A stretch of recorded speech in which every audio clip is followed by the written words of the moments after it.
I'm very excited to have a very dear friend of mine with me today, Mr. Partha Sarthi. I call him Partha.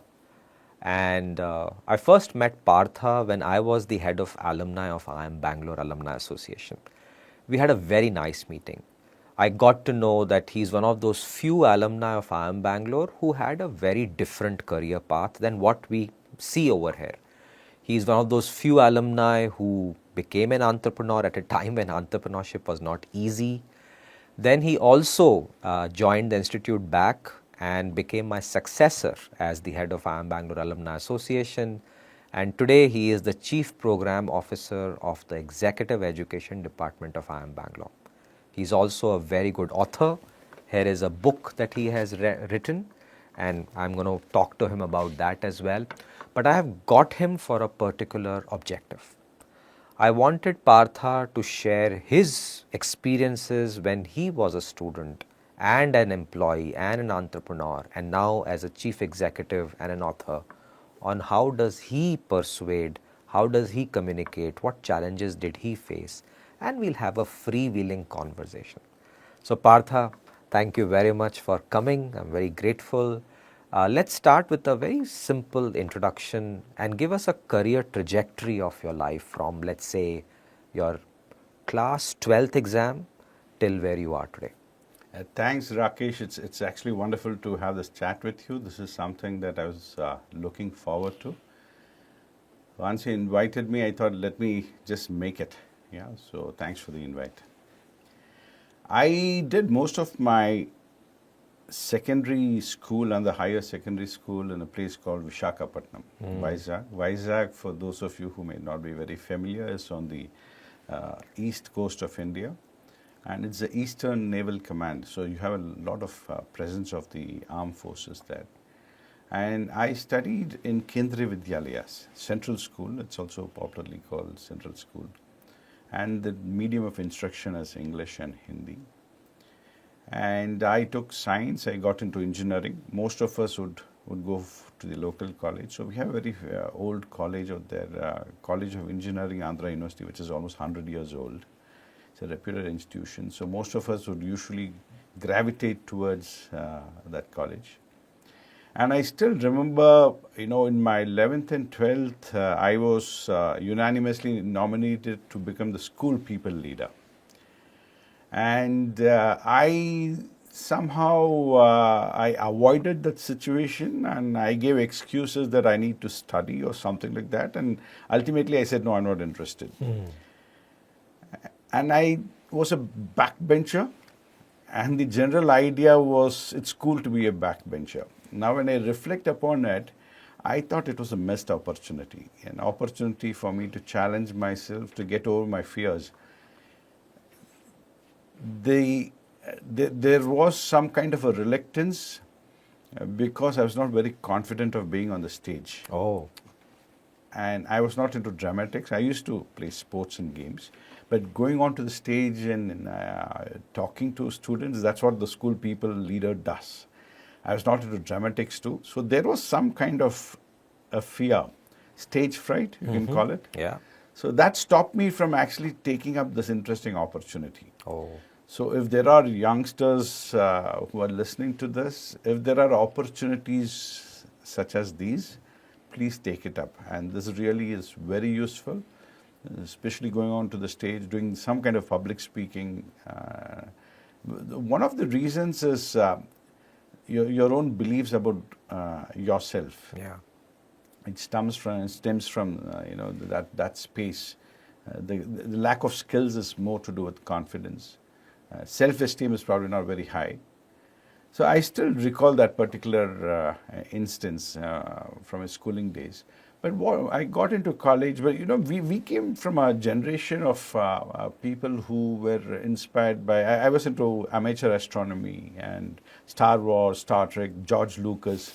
So quizzing was, most of us are very curious at that point in time, and we were most people were, into quizzing and stuff like that. So engineering college, I was into quizzing and other kinds of activities. And post-engineering after 1988, I graduated. I got into the Indian Air Force. So to get into the armed forces, you have a process. There's something called the Services Selection Board. It's very prestigious. It's a 4-day rigorous selection process. Wow. So it's not like an interview for 20 minutes or 4 days. So they do a lot of things they're asked to do. Group tasks, individual tasks, physical exercises, strategy, elocution, then the thematic apperception test, Oh. technical interview, personal interview, something called a conference. There are 15 people from the three different wings of the armed forces, senior officers, and you're actually at the center, and they can grill you.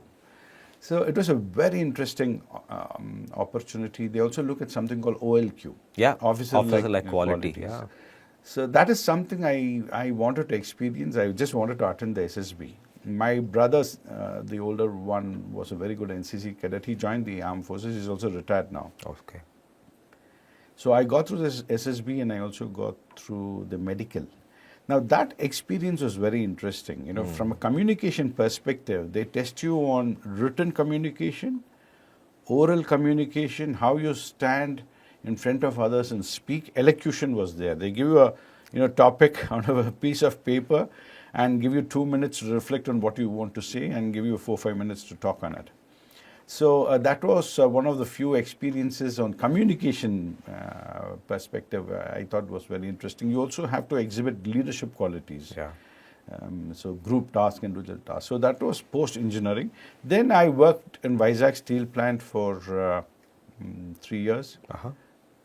Then I did my MBA from IIM Bangalore. In IIM Bangalore, after MBA, you have placements. So in placements, even before getting into your MBA, we used to have the return test CAT and then your group discussion. Yes. So group discussion is also to do with communication. Fully.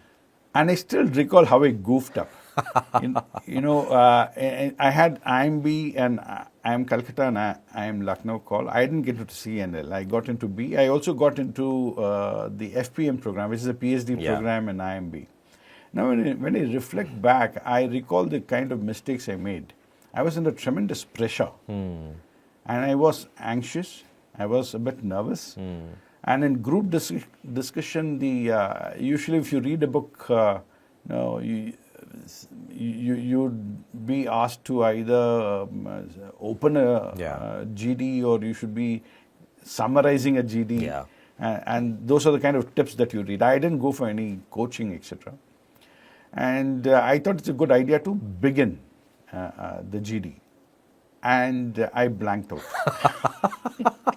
You were blank as in you didn't know what to speak? Yeah, the first 20 seconds I started, the whole idea was I needed to be seen to be starting the GD without really understanding what the topic is all about. And I goofed up big time. Oh. So first 20 seconds I'm struggling with words. And I knew I goofed it up. Oh. So another GD in IIM Calcutta, I went the other extreme. I took all the airtime. Got aggressive, didn't let others speak. Oh. And I was pulled up at the interview big time. So there are two extremes. So I am Bangalore, I learnt my lesson. I kept quiet, no beginning, no summarizing. But in between, I got the gist of multiple points of view. I tried to summarize in between. Yeah. I didn't start, I didn't end. That was once again perhaps something to do with communication also. Yeah. Especially when you are in a group. Is it necessary for you to take the first lead or summarize? So that is something I recall. Post which, after joining MBA, again you go through a GD process. Even once you join the B school, I joined ITC Peregrine. It was an investment bank. So we had almost 85 to 90 people applying for it. We had a batch of 130. And we were split into around 6 to 7 groups, each group around 11, 12 people. When there, we had to go through GD. But I had learned my lesson when I entered my MBA, so I kept quiet. I used to intervene only when it was really necessary. That actually helped. Yeah. And subsequently, for 2 decades, I was on my own. As a serial entrepreneur, I did multiple startups. I ran a manpower recruitment agency firm for more than 10 years, dealing with a lot of multinationals. It required, again, a lot of communication because this is something where you need to be talking to potential candidates. You need to be able to convince them. You need to be able to articulate, give them the growth trajectory. You're a proxy for the company. Yeah. So you're the front end for the company. So that was again an interesting experience. I did a lot of work for large multinationals. But the Kida was there to do something different. So from 99 onwards, I was dabbling with software. So I developed a jobs portal in 99, 2000. 2008, I built India's first software to manage apartment complexes. I got a lot of media publicity. That again involved a lot of when you're an entrepreneur, you're constantly talking to customers. Yeah. You're trying to influence decisions, you're trying to persuade them to subscribe to your product. And you're presenting, when you're also trying to raise funds. Yeah. So that's been the experience as an entrepreneur. I did multiple software products. I'm also associated with a mental health firm. So that's been my entrepreneurial journey. And subsequently, I joined IIM Bangalore to head the alumni relations. And now I head the executive education fund. That's been the trajectory. But throughout my career, you're constantly communicating with someone or the other. You're constantly trying to influence decisions, persuade people to either subscribe to your products or you're pitching for funds. Or the communication has been the common denominator across whatever I've done. Yeah. So I like how you explained this trajectory and this arc. Let's go back to that day of 11th and 12th where you were nominated hands down without any challenges that you are the leader of the school, but you were scared to speak. I want to go to that moment. Yeah. Explain me, because our students would love to hear this. Our students of this program are doing undergraduate. They are about 18, 19, 20 years of age, extremely anxious, and we both were lucky that we didn't have the social media challenges that they have. That's right. So their anxiety is much more different. So walk us through that fear, that how did it manifest in you? What happened to you physically, mentally? You talked about blackout in one of the GDs. And then also talk about how did you then become this person who's now very comfortable in communication. You are now pretty much in the forefront of everything at IIM Bangalore and in the industry as well. You meet lots of people. So we'll come to that later, but 11th, 12th, that fear of speaking, tell us more about that. I was very comfortable talking to small groups. If I'm having a conversation with friends, I could talk to strangers and be very comfortable. That was not the problem. The issue was a very structured kind of a format where you're expected to go onto a stage and give a speech. And school people leaders are supposed to do that almost on an everyday basis. Yeah. So and standing in front of a crowd, a lot of people, was a kind of a challenge. Oh, it is. And one of the things subsequently I worked on myself, simple techniques like, how do you visualize? Can you visualize how it is going to look like, So some kind of visualization exercises that can, but I didn't do it in 11th and 12th. That happened much later. Yeah. You said that you regretted that. Yeah, I regretted that. At that point in time, I was not into dramatics and theatre, also drama and theatre. But definitely, you're also constantly thinking of you're going to be judged by someone. Others are going to. What if you goof up?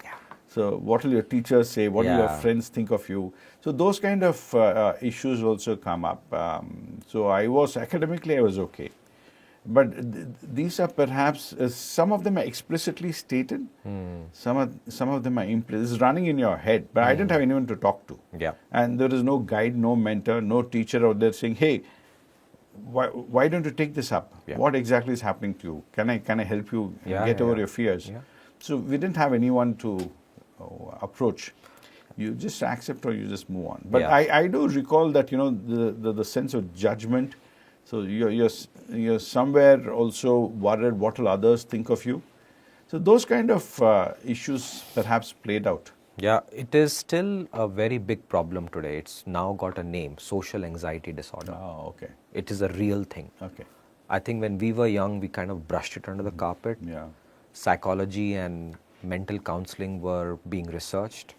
It is now considered a serious problem in most people, and it stems from two other areas. That this doesn't happen when you are, let's say, in an airport, because you may be in front of people, but you're really not. People are still judging you, but you're not going to get a job or a, Yes. there's no success connected to that event.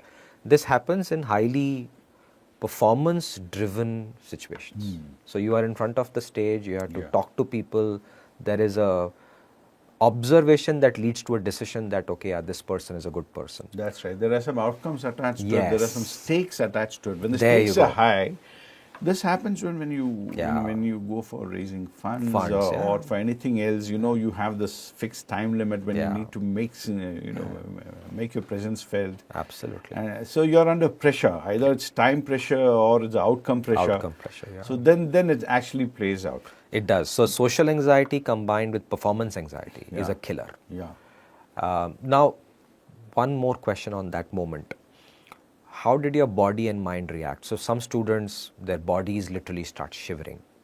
Some students, their bodies are okay, but their minds black out. So there's physiological problem, psychological problem. What was it in your case? For me, I didn't have any manifestation that I can't think of any manifestation in terms of bodily thing, but I do recall subsequently I did go to the stage and speak. It's the first probably 30 seconds Yeah. when you're kind of nervous. I still remember what I did. I just scanned the audience, and it's really a lot of heads out there. So no one in specific. You know the school stage. Yeah, you're yeah, the it's stage, and far all the away. kids are quite far off. It's Yeah, not yeah, like, yeah. So I recall doing that, and for me, it's just a mass of people, blobs Yeah. out there, and just had to say what I had to say. So it was not an audience that was close enough. But I recall not bodily. I don't remember anything specific. But the first, the 30 seconds to 40 seconds when you're on the stage, sometimes you're at a loss of words. How do Yeah. you start? So in your head, you are telling yourself how do you start the conversation. Yeah. And then it's a flow subsequently, Yeah. and then you have the content, and then you move on. Yeah, yeah. So, did you prepare? Like, did you have a script with you? I would have a few bullet points written down, cues for me. In a paper? On a small sheet of paper. I'd keep it in my pocket. Ah. So in case I forget, Yes. you probably very slowly Slightly, yeah, yeah. you take it out, and then you. Yeah, yeah, yeah. Yeah, then that it helps you actually. But those bullet points, not verbose kind of thing. The bullet points, those pointers, I'd write it on a piece of paper. But I'm glad to hear that, because in this course we are encouraging all students to bullet point, write, Yeah. keep it with you. In fact, a very big problem in our education system is also that we expect our students to come on stage or wherever they are presenting and memorize everything, because it is considered a sign of intelligence. So we are talking, this is not a science. We are also encouraging through our course that it's okay to bring notes. So here's a pinpointed question for you. You have worked for about 30 plus years. If somebody is reading in front of you, would you judge that person as an incompetent person, or would you judge that person in some other way? What would be your view? Not incompetent, but it is something that in the pecking order, I wouldn't be that impressed, because just coming there and reading, and this is something I've seen it playing out in the recent past. Someone was just reading out. I've seen one very experienced faculty members who are superannuating. Yeah. And, I've seen And it they're reading. Yeah, reading. And they just read out. They have a script, and then they're just reading. For me, the free flow conversation is probably much Yeah. better. You have those cues with you, maybe a few bullet points, but reading out. You're not incompetent. That's not the judgment Yeah, I yeah, pass. But something that doesn't excite me. I'd rather get into free flow and.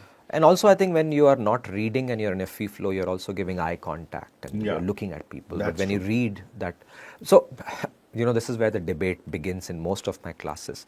You remember Steve Jobs' speech at Stanford? He's reading, Yeah. and it's like the most famous speech. Yeah. Any view on that? See, Let's say you again, are in front of. I'm reasonably certain he's not reading out everything. He's reading everything. Oh, I'm not sure if there are Everything. everything. Word by word. Okay, so when you're doing that, perhaps I've seen people read out. Ah. Now, there are a couple of things you may want to do. Yeah, yeah. It is how you read. I know. How you read what you've written. I think so. There are. Steve Jobs is very good at using pauses. Yeah, yeah, So brilliant. he will pause his gesticulation. Then he has a style. So he read out 2 lines and he'll look at people. Then there's a flamboyant, wave of the hand. So if you combine it with other elements, it may Yes. not be very apparent that you're actually reading out. It's like reading out of a slide. Yeah, You just- yeah. This is like the example you give, right? Imagine you are Dharmender and Sholay, and there's this scene where Basanti and Gabbar, and you have to say that dialogue, that Basanti, whatever, Yeah. and you read it out with no expressions. It doesn't come out that well. Very naturally, right? But some people are able to pull off, and Yeah. maybe it's Steve Jobs. That's Could be. who's saying it is also perhaps important. But given a choice, I'd rather have a free flow, because when you have a bullet point, you're rephrasing the idea Yes. in words that come to you at that point in time. You would have probably thought about what you need to say, but at that moment, you are putting it in your own words, and that is actually interesting. The Yeah. way you actually phrase it and put it in words. Yeah. I think you have covered that answer very well. So in our course, we connect it to non-verbals and verbals. So you can bullet point, even read. So in the course, we have helped our students to script, but then we've also said that be prepared that if you read, then the eye contact and other things get sacrificed. So balance it out. So pauses and other things are very important. So I think you've answered that very well. Now let's go to that incident of group discussion, where you had to speak something. You also got rejected. How did you deal with rejection? What were your coping mechanism after that? So at that point in time, I recall the stage of my life. I had work aches. At that point in time, when we had to take this CAT exam, I was in Vizag. It's not like what it is today, where you can take the exam from anywhere in India. I had to travel by train to Chennai to take the exam. I am also working. Yeah. And you're not in that frame of mind. So it's a lot of effort to actually come out of a public sector kind of environment where you have a 2-bedroom house at 65 rupees rent, you have a clubhouse, you have the works. Oh, yeah, I've everything seen is that there, right? place, So it's a very comfortable, comfy kind of a situation. So it's a lot of effort. So I was under pressure to get into an MBA because it's already 3-4 years experience, and I didn't want to join any other course other than the IIM stuff. I wasn't interested. I didn't apply to XLRI, FMS. I didn't apply anywhere.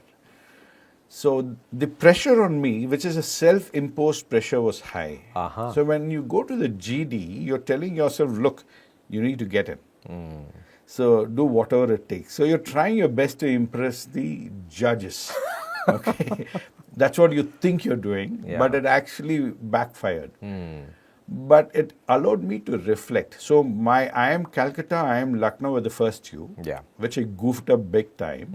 One, I was at loss of words. I just started the conversation, but for 15 seconds, I blanked out. The only thing that I told myself is you have to start. But Yeah. what you need to do next, it was not very clear. Yeah. And the IMC was I spoke too much. Yeah. So by the time I came to IMB, I actually told myself, just be yourself. And I told myself, I don't care. Nice. So I still recall how I actually coped up with that issue. It allowed me to say, what are you doing? Nice. Yeah, and I went with an attitude, I don't care. Good. With the outcome. Very good. Just be yourself. And that perhaps helped me. And after the interview, I knew there's nothing negative, that it was pretty smooth. Yeah. I think in our courses, what we're also doing is that we're also telling students that fear will be there. But if you let fear drive you, results will be bad. Yeah. Best is to keep the fear somewhere aware. Focus on the word that I have to perform. This is my moment. Yeah. And I have to go, give it my best shot. And yeah, you're right. Dekha jayega. I don't care. Yeah, I don't care. If you have the self-imposed pressure, Yeah. and it can be a bit. So you are not yourself. Yeah, yeah, And exactly. I recall that playing out. I mentioned about the SSB. In the SSB interview, I had some pretty smart people, and they didn't get in. We were around 85 electronics and communication engineers who were in Bangalore. They selected 7 of us. And there are a lot of people who are Fauji kids, Yeah. and they're desperate to get in.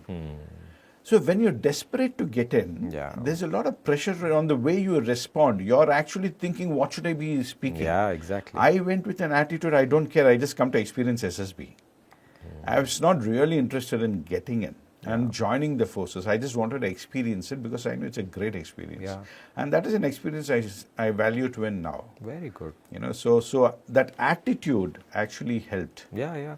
No, I think it connects to the word called confidence. Yeah.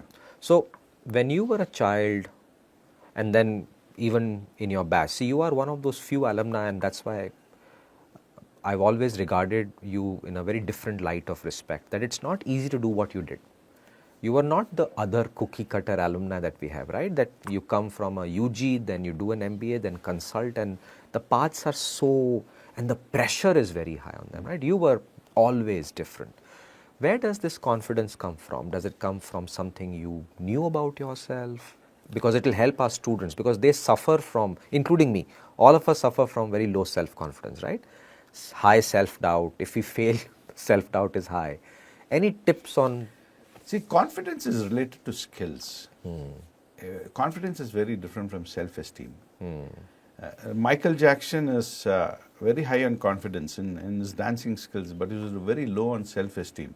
Brilliant So example. he had to constantly do something with his body to Yeah. appear, to be different. Yeah.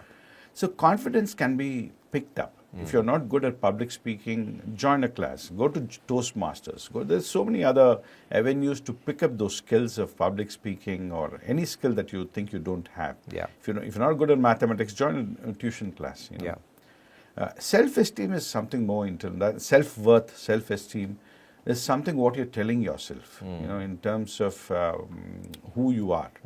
For me, my self-esteem has been reasonably high, in terms of understanding my space in the universe.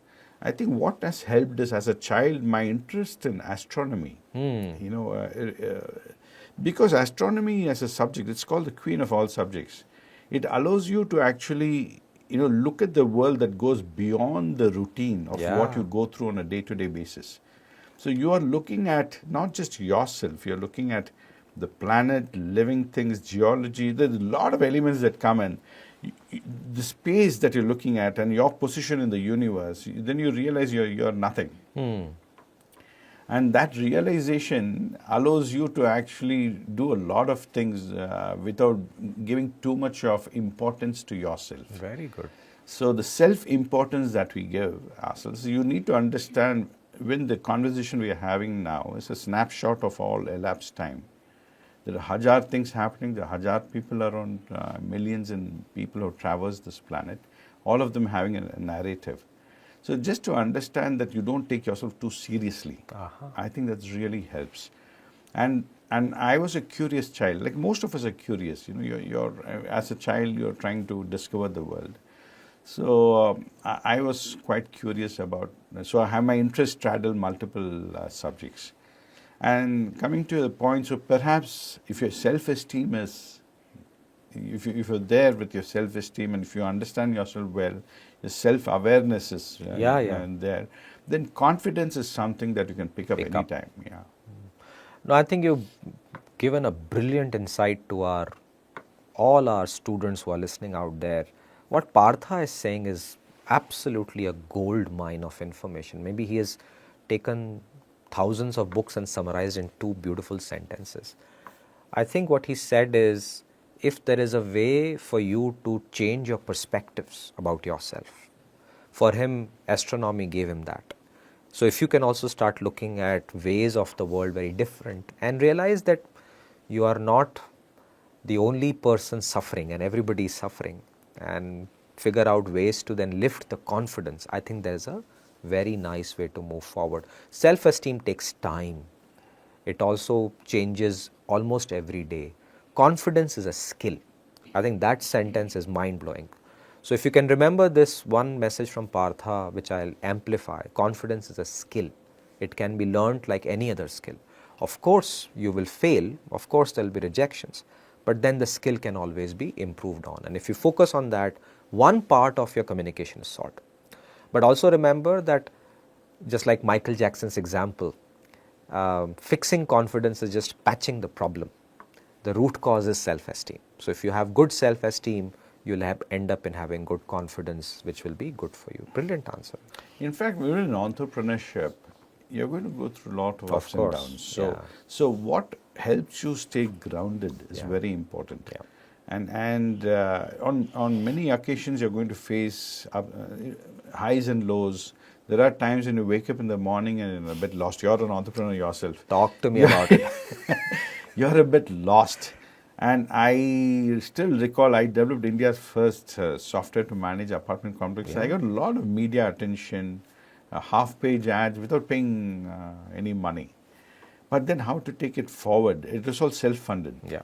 So that is the time when you're tested. Yeah. Your character is tested, not when you're doing well. When the chips are down, how do you respond to the situation? How do you manage it? Are you attached to your products, your business?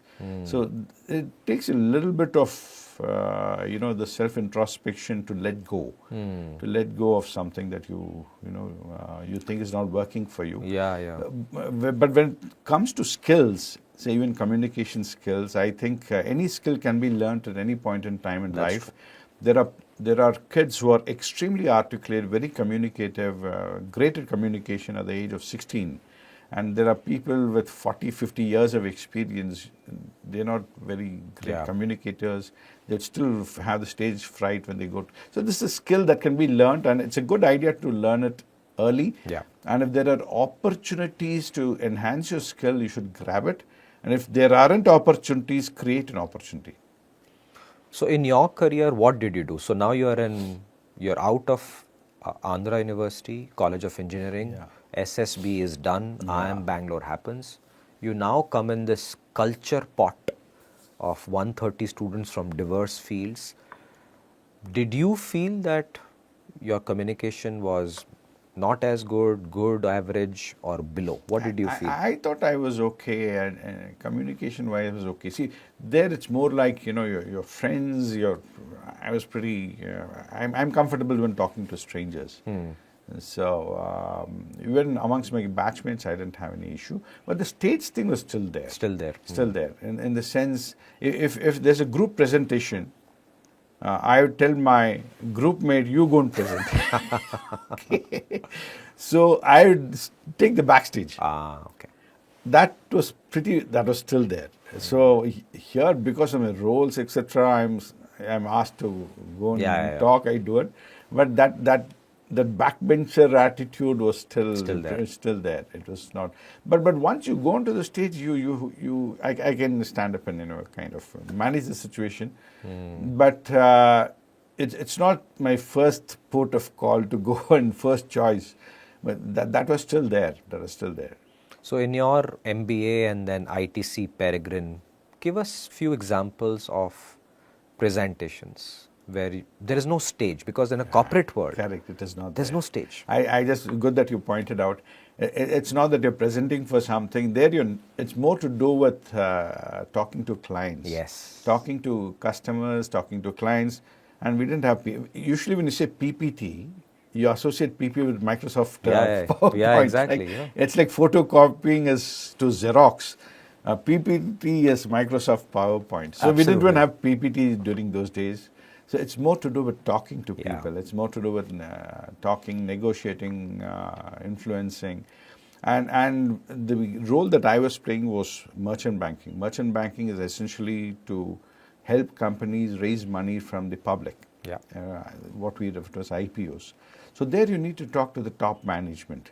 Most of the conversations there are around logic, numbers, analysis. But at the same time, there is an emotional element that is attached to raising money for the company. I still recall my first IPO. I was interacting with a person called Narayanan, who was a first generation entrepreneur. The name of the company, Indian Sintans. I'm trying to remember the name. Indian Sintans. First generation entrepreneur. Done extremely well for himself, but he had an aspiration to get into the big league in terms of visibility for his company. He was in business for 40, 50 years. So when you're talking to such customers, it's not only the analysis part, you also realize, I've been to his house, you also realize that they have an aspiration, there's an emotional attachment to the whole process of fundraising, and you need to address that too. The first generation, for him, it's a question of social status and prestige amongst his Chettiar community. Yeah, so that was very important for him to be seen as someone who's innovative, progressive. Because most of these families are all close-knit families. They everything stays with them. Yeah. So that is something that was a good learning for me. That in any conversation, whether with a customer or you're making presentation. There is an emotive element that plays a very important role in making decisions. So this is called audience analysis, and you were very curious as a person. Any tips for our students that when they are presenting, how do they study their audience?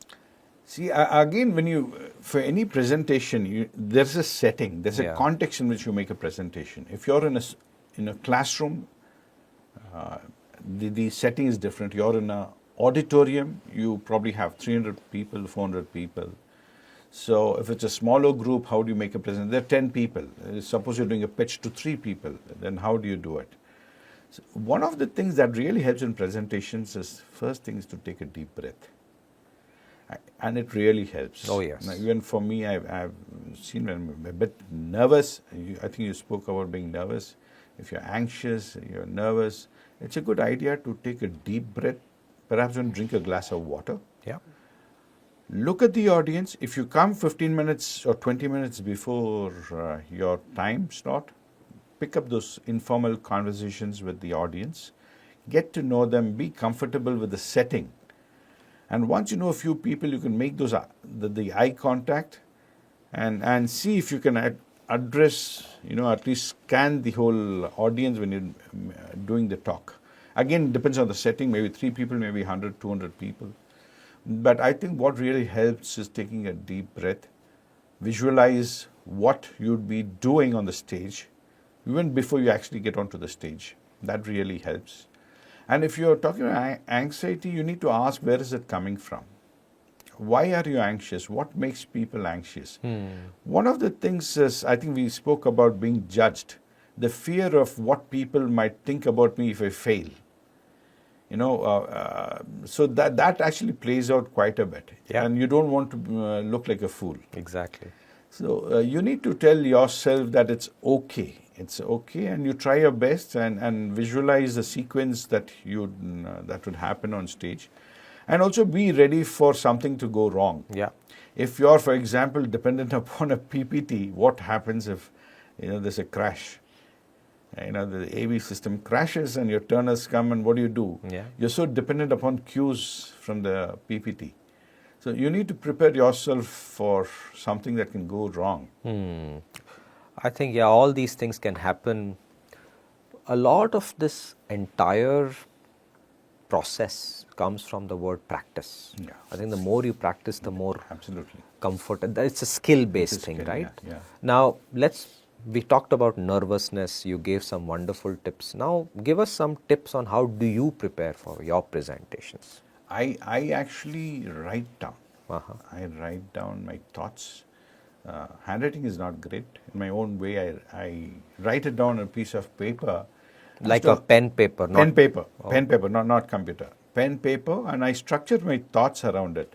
As to what is it that you want to focus upon in your opening. The opening remarks are very important because that then you get a flow. Yeah. But how do you start the conversation? For example, we started a conversation So you had in mind, how do I actually start the conversation, right? So that happens all the time.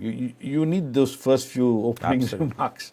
And when the closing, how do you close a conversation? Yes. And in between, how do you take that conversation forward? What are the different points that you would like to focus upon? So any presentation, so you'd have the opening remarks and then the closing remarks. Yes. And in between, how do you want to take the narrative?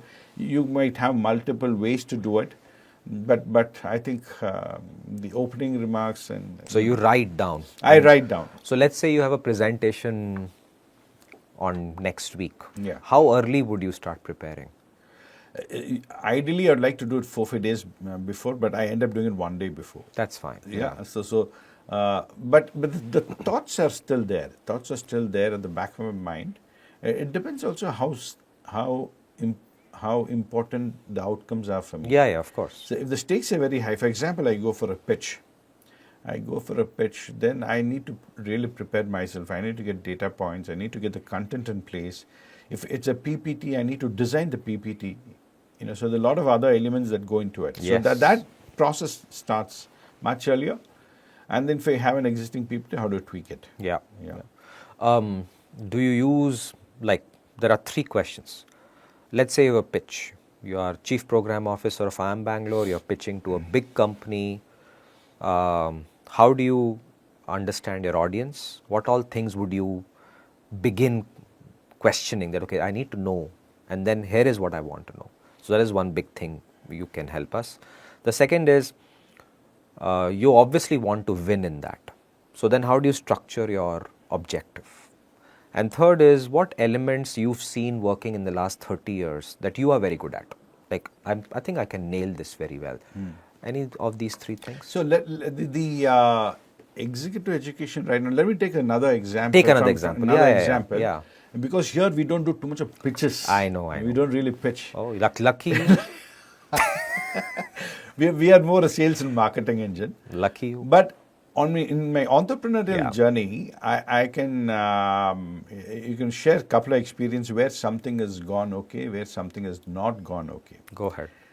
I developed this one solution. It's called One Solution Apartment Complex Management Software, and it's a SaaS-based product. In 2008, Wow. there was no mobile apps. Yeah. iPhone was in 2009. iPhone is a platform, and the consumer, my customer for the software is the management association in a apartment complex. Yeah. It's a voluntary body of owners who come together. And I'm pitching to them. It's a B2B2C product. Yeah. And a software product like Tally, for example, you buy once and then you have an AMC kind of that is a model. Mine was a SaaS model where you had to pay a subscription year on year. Suppose you had 1,000 apartments, the subscription would be 15 rupees per apartment per month. So I'm paying every year, say 1.8 lakhs for the software. Now, when I go and pitch into a management committee, you'd have a lot of software guys in Bangalore. Oh, yeah. So they would say, why should I be paying 1.5 lakhs for year on year for a software when I can get 15,000 rupees a Tally software? Yeah. So what I used to do, I used to use metaphors. I used to tell these guys, are you willing to forego a cup of coffee in Darshani Hotel for the whole family per month? That is $15. So if you try to argue with them and let them know, products, and you start getting into explaining products and services, then it becomes a bit of an issue. So I used to use metaphors, and at the same time comparing a coffee, foregoing a coffee, not wanting a coffee, foregoing a coffee for $15 every month for the whole family for a set of services and benefits that allows you to access information sitting anywhere in the world. Yeah, and then tell them these are the host of services A, B, C, D. That resonated with Very good. That resonated with people. So for me, the use of metaphors and focusing on the benefits. The audience being the management committee, the end consumers are residents. Very good. But my customers are the RWA, the Residence Welfare residence Association. welfare. That worked. Let me also flip it and tell you what didn't work. So again, in IM Bangalore, one of the things that we used to do was I used to help the development team in terms Yeah. of how do you pitch for money. Yeah. So we had this very super HNI donor from the US. He had donated to IIT Kanpur and he's looking at IIT Madras. So we took him through the journey of what we're looking at in terms of raising funds for the proposed undergrad campus, 100-acre campus. We wanted money.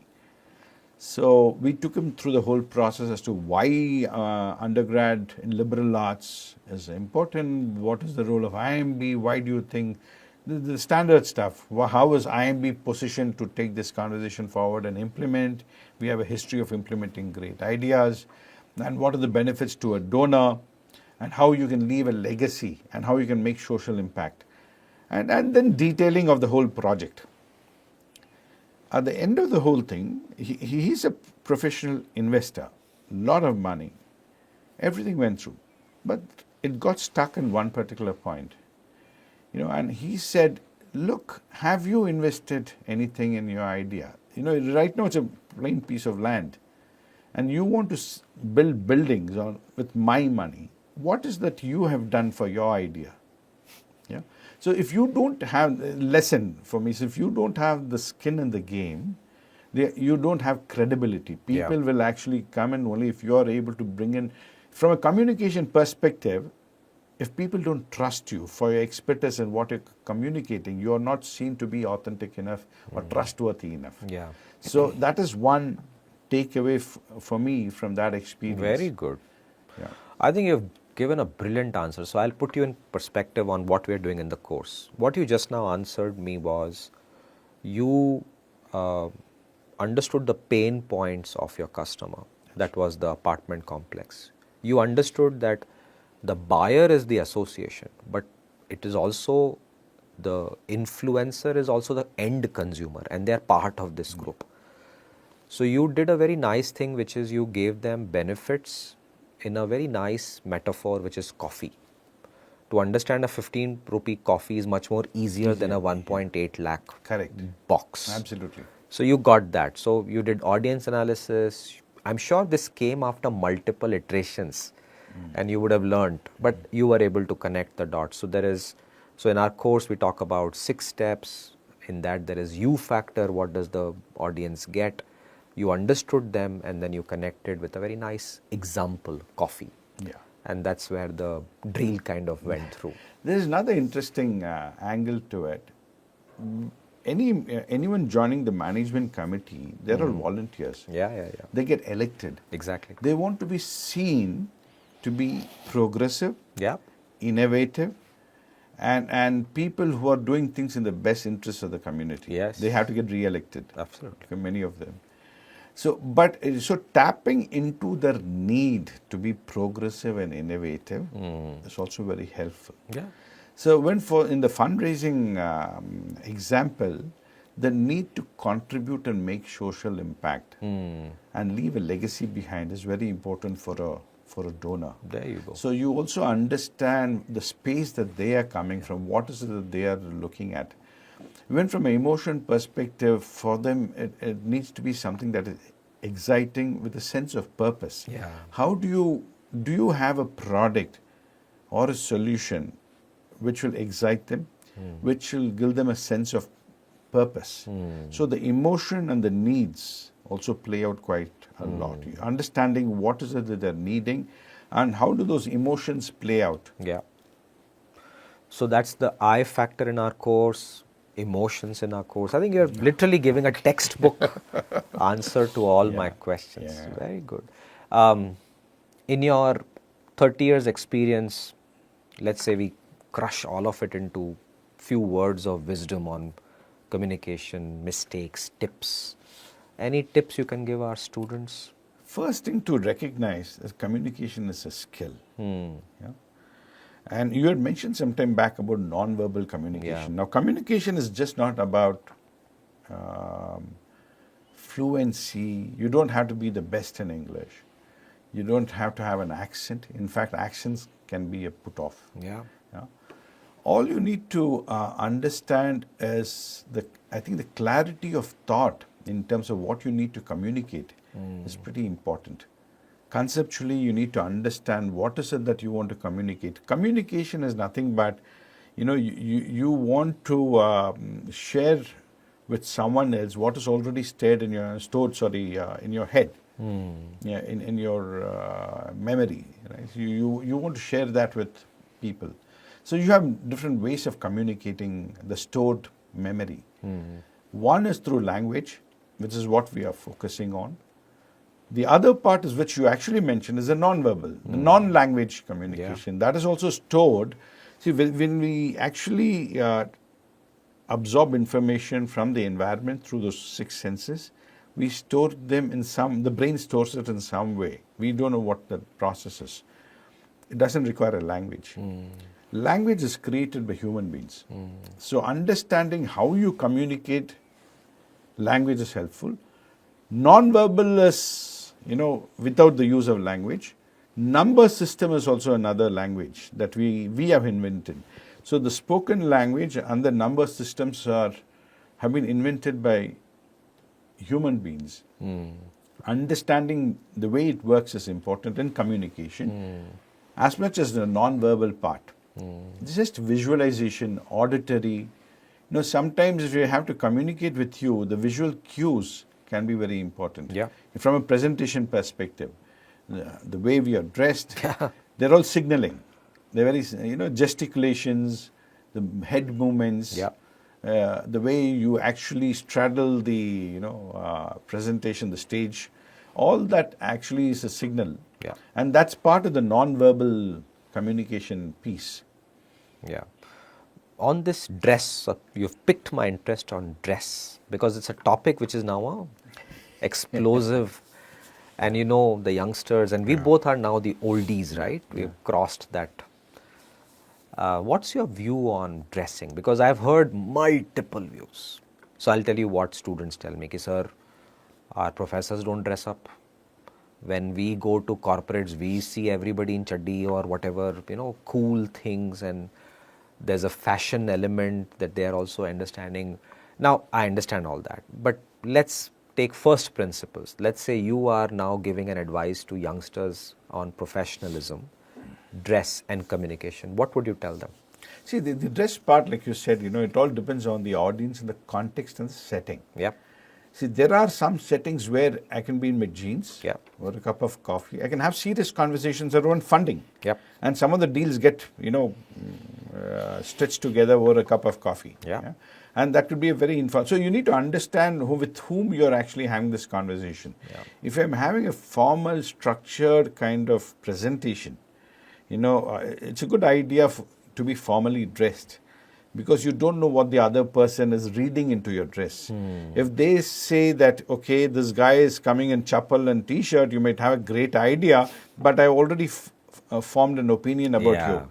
So to be safe, it's better to be, formally dressed for a formal presentation. As I said, depends on, there is no hard and fast rule. Depends on with whom you're actually talking to. Even when we talk to corporate leaders, etc., or people who are in senior positions, it depends on the mahal. If I'm taking them to a club, for example, that would be a very informal conversation in the evening. But if it's a formal setting, it's better to be dressed for the occasion, so that you're not sorry later for the outcomes that don't go your way. Absolutely. And that could happen because they're reading into those signals. We do that all the time. For example, if you get a biodata, if I get a biodata which has not been drafted properly, say simple, glaring grammatical mistakes, you form an opinion. That person might be extremely good at, whatever he or she does, or the skills, but it's a put-off. Yeah. It's a put-off. So it's better to be dressed appropriately. There's no specific dress code for the occasion. Yeah. And if you don't know what the audience is looking for, be in a formal I think, that's a good tip, that if you know the audience, use your judgment. If you don't know the audience, always be on a guarded. Safe side, And also, I feel that this is one place, I'd like to hear your views. I also feel that this is also about who you are. At some point of time, Yeah. our choice of clothing is a signaling of who we are. The youngsters, and when we were young, we also had the same problem, right? Remember, you and I, when we were younger, we probably wanted a hero puck and a baggy jeans because it made us look cool. And what we are craving at that point of time is acceptance and fame and validation. So same, maybe million times more, but the choices are the same. So what's your view on this concept of, let's say, authenticity in dressing? Like, for example, students, when a company comes, are suited, booted, but when they come to classes, pajamas and anything goes.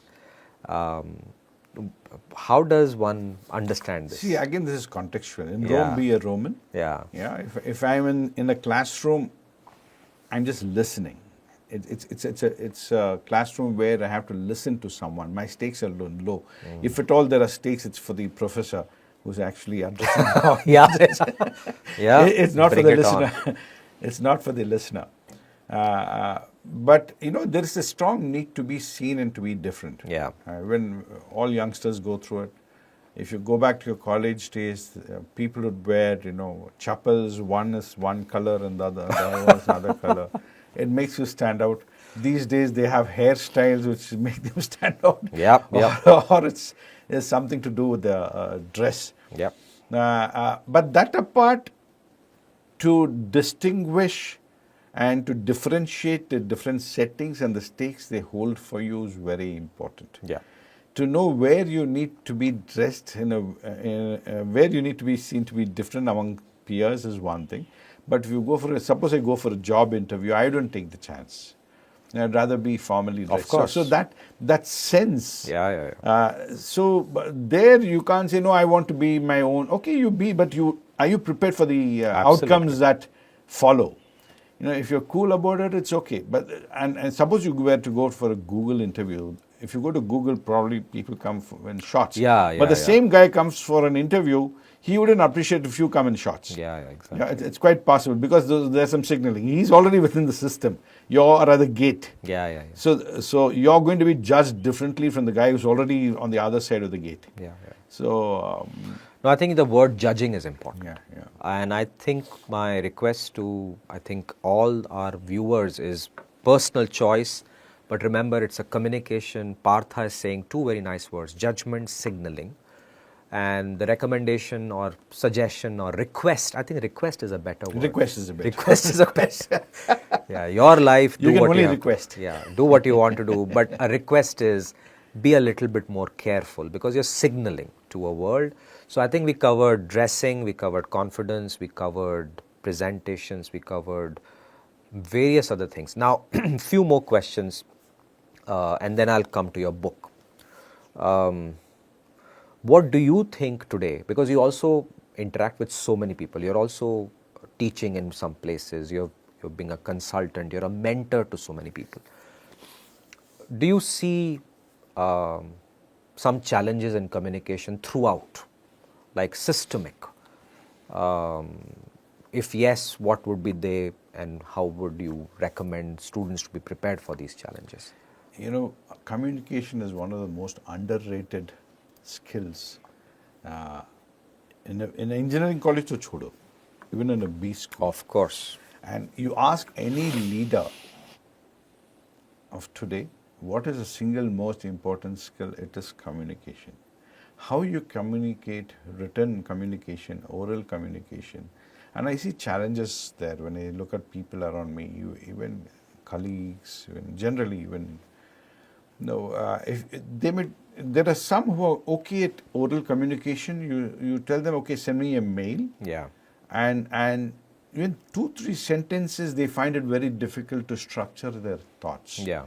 So written communication, oral communication, both are very important. And what I have noticed these days is the long copy and short copy. The kids of today, they belong to a generation of social media, where the posts are just 2 lines, sometimes few words. Yeah, and so they get used to a particular way of communicating their thoughts in the written word. Yeah. And social media is one example. Long copy is usually missing. Yep. So, so most of them aren't used to actually writing a few paras, Yeah. unless and until it comes through a college system, a structured kind of mechanism. But that is one thing that they'd like to consciously develop. Yeah. Maybe you start writing a blog or do a LinkedIn post for yourself, so it helps you structure your thoughts on any specific topic. So long copy, short copy, that comes to my mind. And other communication challenges that I have come across is public speaking. Now, most of them are the same thing that we faced in our generation, or I faced at least. You're shy for whatever reason. That is something that you have a lot of opportunities these days. Yes. You have Toastmasters, you have so many other clubs. Maybe not to hesitate to just go there and see if you can learn those skills. Just a skill. Yeah. And it can really be very useful as you progress in your career. Absolutely. How important do you think is reading and writing for communication? I think very important. Were you a reader when you were a kid? I used to read books, but I wouldn't classify myself as a voracious reader. Yeah. Very selective. So, but at home, I have two elder brothers, and we had a lot of books.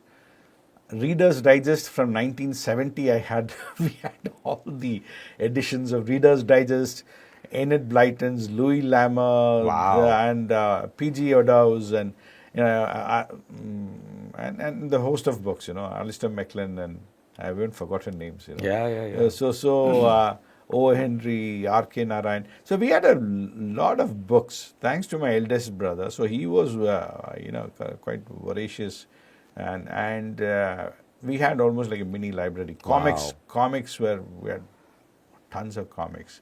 Commando comics, I'm not sure if you remember. Oh, I remember. What are you talking? The black and white. Absolutely. So Tintins and so the reading habit was there. Yeah. And that apart, non-fiction, I was more to non-fiction. And other than this, I'm not a very voracious reader, but I think this in itself has helped me reach where I am. I agree. I agree. And this is a challenge, Partha, because of this AI, chat GPT, and social media, where video is much more interesting, and podcast is listening. Still better than many things, but video. Students are not reading enough. This part is scientifically proven. There was a study done, and throughout the world, reading is like going down, exponentially going down. Now, you are a leader. How would you advise our young learners out there who want to read? They are reading on the cell phone.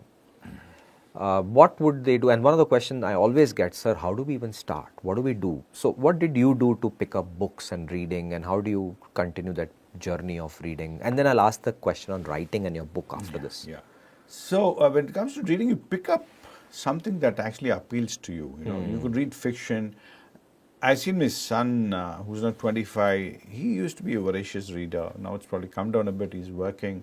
In his generation books, I have plenty of books at home. All those fantasy books, very interesting. That allows your mind to go into the fantasy world. Harry Potter is one generation, the next generation, Lord of the Rings. Lord of the Rings, and so if kids could take up something that appeals to them, could be fantasy novels. You have a lot of options. I guess more options than we had when we were kids. Yeah. And you just have to pick up something and see if it appeals to you. Fiction is a good place. When non-fiction, if you're interested in, if you're very curious about knowing things, you can read history. Yeah. You could read geography. There are plenty of things to be reading about. So for reading, there are a lot of things that you can read. For example, for me, my curiosity was triggered when I was young, when I read Carl Sagan or Isaac Asimov. Okay. And those Science are fiction. science fiction and science. So beautiful, nice. It also provokes you to think. Yeah. And you were in astronomy, so now I I was understand into cars. amateur Yeah, astronomy, yeah, so I'm connecting the dots. Those are the Yeah. kind of books that triggered me to get interested in, Yes. this and a few other books before that. So pick up something that actually fascinates you, and then see if you can start off from there. Yeah. You don't have to read too many books, and each one has a different style of reading books. I'm a very slow reader.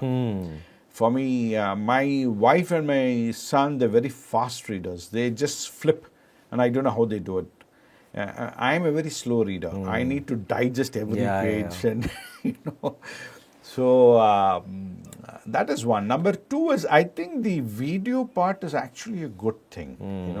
You get to hear people. It's something that we didn't have access to.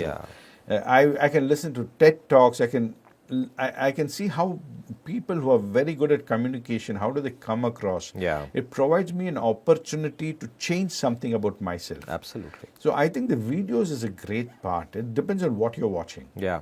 So what you're watching, what is important for you, and what is it that you can learn from others. Yeah. But I think that video, YouTube and all that is a great thing. Oh, yes. You have access to great information. I'll give you a simple example. Okay, when we were young, I know we had only radio. Yes. So I used to listen to Radio Australia, Yes. BBC News, Doordarshan to hai. So now you have, and for that we used to tune, and the radio commentary, and you used to, the old Philips radio kind of a thing. Now you have kids can actually view things. They can Yes. see the body language of people out there, how the non-verbal communication piece.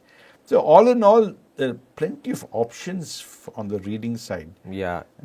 What I was saying was, because of TikTok and Reels, the attention span has gone down. Yeah. That's what I meant. Yeah. So when you read, reading is a slow, Yeah. extremely energy consuming process. So correct.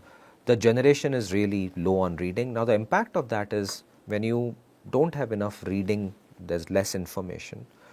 And that's when you communicate, structuring and articulation and writing. Yeah. And you are an author. That's a very good insight that you actually provided. How by default, this is the way media is structured and things are structured.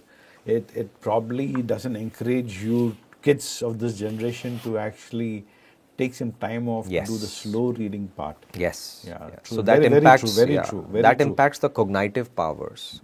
And So- the kind of information you have on a particular subject. Yeah. Yeah. So your confidence skill can be increased. Yeah. But confidence skill without the content skill becomes a problem. Yeah. So that's where reading is very important. So there, see, one of the TikToks and the Reels, the impact of Reels, which is what people keep browsing very quickly. Maybe just watch videos. If you Exactly. Be YouTube, selective. Be selective. Yeah. It depends on what you want to actually watch. Be selective. Now let's come to writing. Were you always a writer? And this is his book. Let me show it to you. How to Discover Customer Value. Tools to Grow Your Business. S. Partha Sarthi, published by Rupa. Do pick up your copy. We'll put an image and a link to procure this book. Very nice book. I've read it. I have a copy. He gave it to me. Were you a writer from childhood, or did you develop the skill of writing? I developed the skill, but not specifically, a writer kind of a thing. But in MBA, when I was doing MBA, I used to write articles, and I initiated something called the pillar post journalism. Oh, I didn't know that. When I was doing MBA. So in the night, we would go to the, I'd go to the computer center, and we had the dot matrix printer. So I'd take up some topic that I observe people doing. I'd write an article, and it was anonymous. So when you go to near to the mess, you have those pillars. So you go and post it there. People will come and read on very interesting stuff that's happening didn't know that. in the campus. But no one knew who was doing it. Much later, some people still don't know. Perhaps, Wow. and the names wouldn't be there. So that was the first time that I did something, and apart from it, there's no structured. I haven't gone through the process. Nowadays, you have those workshops where you go through creative writing workshops. Oh, yes.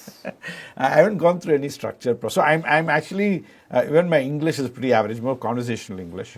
I haven't gone through the rigors of, what it means to become an accomplished author. There's some thoughts in my mind and how do I express it in a language that I understand for myself, and hoping that others would also understand. Yeah. So that's the so coming to your point, no specific apart from that MBA kind of a journey where I used to write something, nothing specific. Before that, I've written travelogues for myself, typewriter, the old-fashioned typewriter. Wow.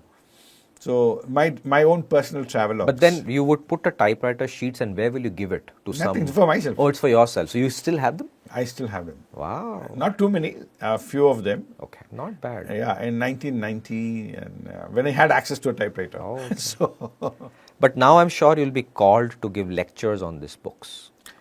I do go to places whenever someone invites me. I go. This is a very this book, though it's been written a very informal kind of a thing. It's all about a framework, Yes. very similar to your book. So this is about a framework. So it's neither fiction. Yeah. It's not really non-fiction. It's not textbookish. At the same Yeah. time, It has a very, it it gives a framework. It's Yeah. a framework. It's Yeah. a formal thing. Yeah. It gives a very good framework. Now, let's say you're invited to a TED Talk, which is, you don't have to give a TED Talk on it, but let's say you're invited to a TEDx talk or a TED Talk, and you're talk on entrepreneurship. I'm sure the book will give you a tremendous amount of knowledge. How would you go about preparing for your talks when you are invited?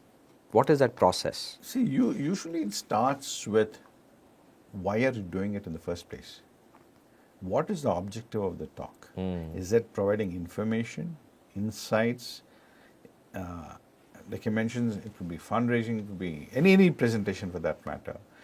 The first question is why you're doing it. Yeah. So once you understand the objectives of whatever presentation you're making, then you need to understand the audience. What is it that the audience are expecting from you? Are they expecting insights? Are they expecting information? Or are they expecting something, new perspectives on something that you've written? Right. So expectations of the audience. Similarly, what are your expectations of the talk? Okay. And what are the allied outcomes that you're looking for yourself? What is it the audience is looking for? Once you understand that piece, then you'll have to put down the content that will map into the expectations. Your expectations and also the audience expectations. More the audience expectations. And then you structure your presentation. If it's a formal presentation like a PPT, then you have those slides. If you don't have that, like a TEDx talk, it's in your head. The structure is there in your head. How do you want to take them through? It's a logical flow. That path is something that you will have to stitch together based on the outcomes for the audience. Yeah. And once you put that together, then you'll have to decide as a presenter, assuming that I'm the presenter, who should be presenting this. If I'm the one who's going to be presenting, then what is it that you need to be doing to become an effective presenter? Right. Yeah, so what are the tools that are going to use? Are you going to show a video?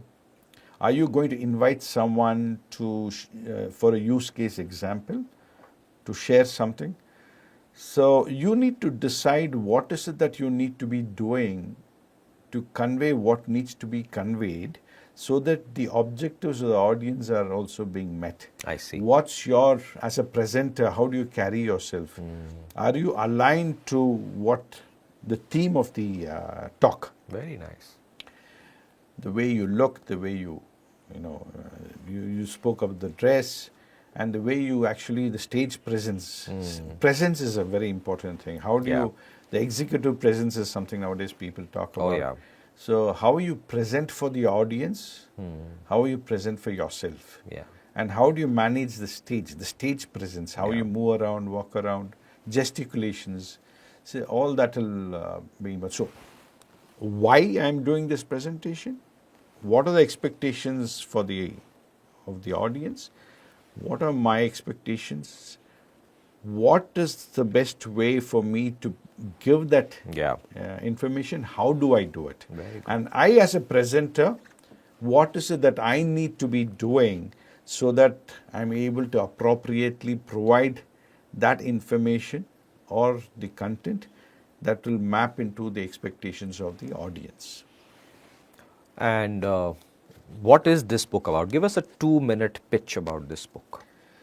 This book is all about trying to understand what customers truly want. And that's a very, it's not a very easy exercise. People usually go through a heuristic. Yeah. Even marketers and sales guys, they don't have a structured process of trying to understand what customers truly want. So the book talks about a very structured, diffusible framework that will help answer two basic questions. Where does customer value reside and how will you find it? Nice. So if you want to put it in one sentence, that's what it means. So customer value is at the heart of any business. What is it that the customer values? Once you understand that, then the next question is what is it that you need to be doing to provide that value to the customer? Okay. So understanding what the customer wants and a structured process around it will allow you as a marketer or as an entrepreneur to go through those nuances, those windows that will provide you better insights. And when you do that, a lot of things might actually come up for you. There is something that you have not looked at. It will allow you to actually look at it through those lenses. Very nice. And when you make slides, how do you make slides? So this book has a lot of examples, and those examples actually are to buttress a point. Yeah. So I have a concept, I have a framework that I introduced, then all the subsequent chapters are all about examples. Right. Just to validate what I'm trying to say. So my presentation is I have a concept, I have 3 examples. I see. I have next concept, I have 3. So it can be a bit dull and boring, but it depends on the audience. Right. So if it's a audience that resonates with this topic, they will pick it up quickly. If not, it could be a bit drab and boring unless and until I want to change the content for an audience that is different. So going through the whole framework is a bit of a challenge. So if I have an audience where I have to give 15 minutes talk on this, I can't keep going through the framework. I need to just choose and then, that's what I for example, I was invited for a talk organized by Business World. So Joe Foster, the Adidas founder, he was going around and, releasing his book. So they invited authors, people who have done non-fiction. I see. Connected to business and entrepreneurship. So I had 25 minutes. 25 minutes. Out of 15 minutes, it's a one-on-one. 10 minutes, I just give a Q&A. No, I just talk. Talk what is the book all about and the gist of it. So there I have to condense. You're not talking about frameworks. Very quickly, you're just letting them know what this book is all about. So that 15-minute slot where you spoke, did you make slides? And if no, yes, it was a free flow. It was all at the back of my mind. I see. And I had examples and a few things. So But let's say you have to make slides. How many slides would you make for a 15-minute presentation? For 15 minutes, probably 10 slides. 10 slides. And how do you go about your slides? So slides, again, it's a content. So you'd have to ask some basic questions about the content. Yeah. What is it that the customers are looking for? What is it that you have to offer? How does it map into what they're looking for? And what are the examples that you can provide? For example, let me give you a use case. Yeah. Suppose you're doing a pitch.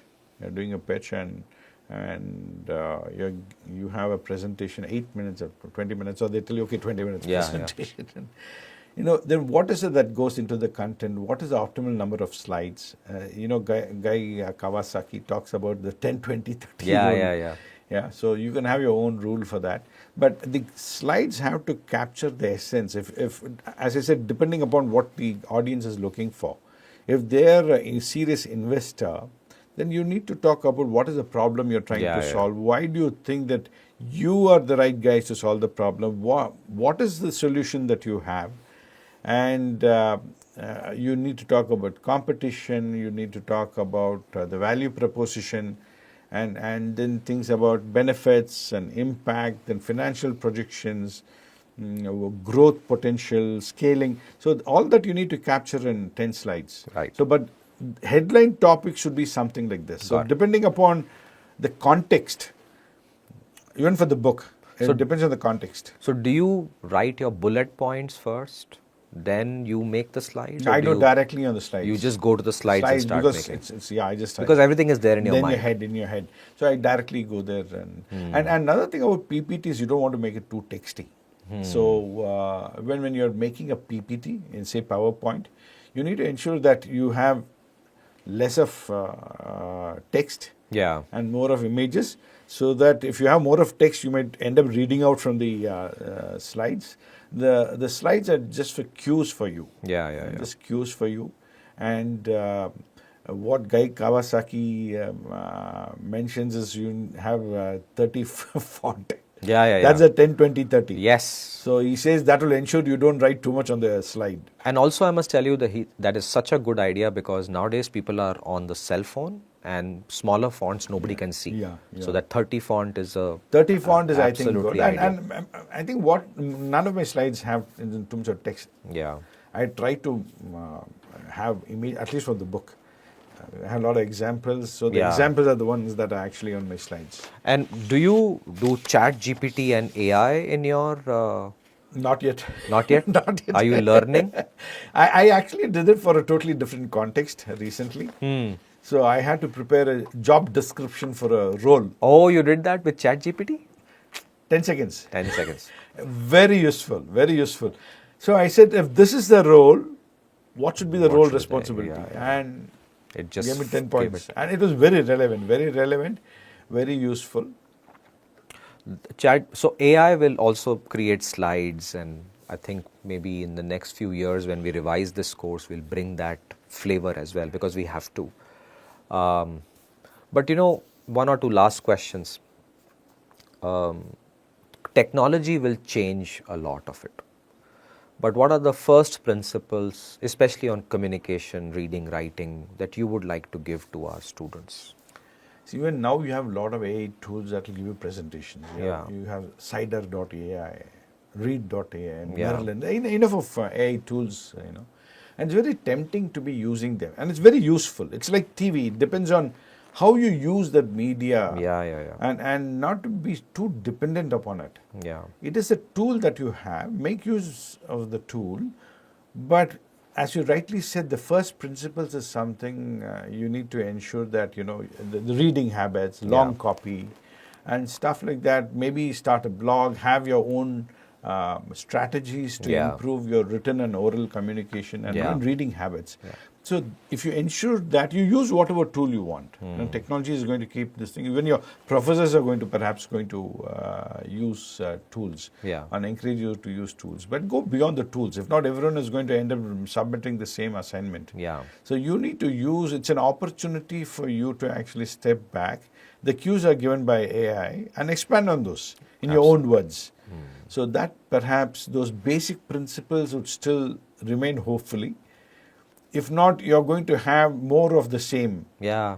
And that could be a bit of a challenge. The professors would have a problem in terms of differentiating one assignment to another. The audience would have a problem. Oh, it's quite So complex. you'll have to reflect on each of these topics and put it in your own words. You're absolutely right. One last question. Who are your role models when you say good communication? What names come to your mind? I recall watching a few, I'm just saying top of my head, which I thought was very interesting. Ken Robinson was good. Oh, yes. Sir Ken Robinson, Sir. he passed away a couple of years back, and I recall, listening to him. I thought it was very interesting. His TED Talk is by far the best. Yeah, his TED Talk was very interesting. So that is one name that comes to my mind. And also you are in education, so his views and your views connect. Correct. They connect. So maybe that's why it popped up, or I deliberately went in, so I don't recall. But I think that was something very interesting. There are other communicators. I think Sadhguru is a fairly powerful communicator. He is, yeah.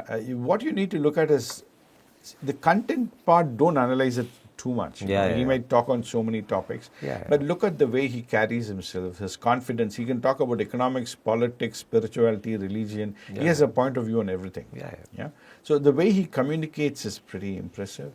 Sadhguru is one. I'm sure there are quite a few others. Jiddu Krishnamurti. He has a different way of communicating, but that is also pretty interesting. Very slow and this thing, but he's also a good communicator.